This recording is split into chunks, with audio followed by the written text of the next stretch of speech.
कवठेमहांकाळ पोलिसांची मोठी कामगिरी, तब्बल 6,45,000चा मुद्देमाल हस्तगत. कवठेमहांकाळ पोलीस ठाण्याच्या हद्दीत गेल्या काही दिवसांपासून चोरीच्या गुन्ह्यांमध्ये वाढ झाली होती. याबाबत पोलीस अधीक्षक संदीप घुगे, अप्पर पोलीस अधीक्षक कल्पना बारवकर व उपविभागीय पोलीस अधिकारी सचिन थोरबोले यांच्या मार्गदर्शनाखाली विशेष तपास पथक स्थापन करण्यात आले होते.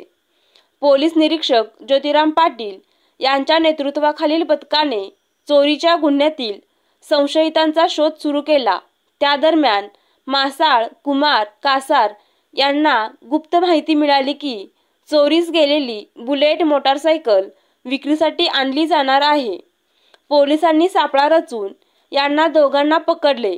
चौकशीत त्यांनी गुन्ह्याची कबुली दिली असून त्यांच्या ताब्यातून एकूण 8 मोटारसायकली, 1 bullet, 2 unicorn, 1 Splendor, 1 Yamaha R15, 1 HF deluxe असा एकूण 6,45,000चा मुद्देमाल जप्त करण्यात आला आहे.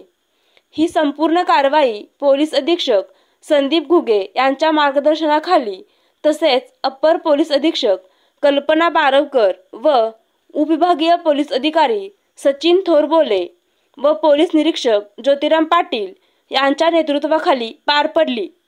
कवठेमहांकाळ पोलिसांच्या या कामगिरीमुळे चोरीच्या गुन्ह्यांना मोठा आळा बसला आहे.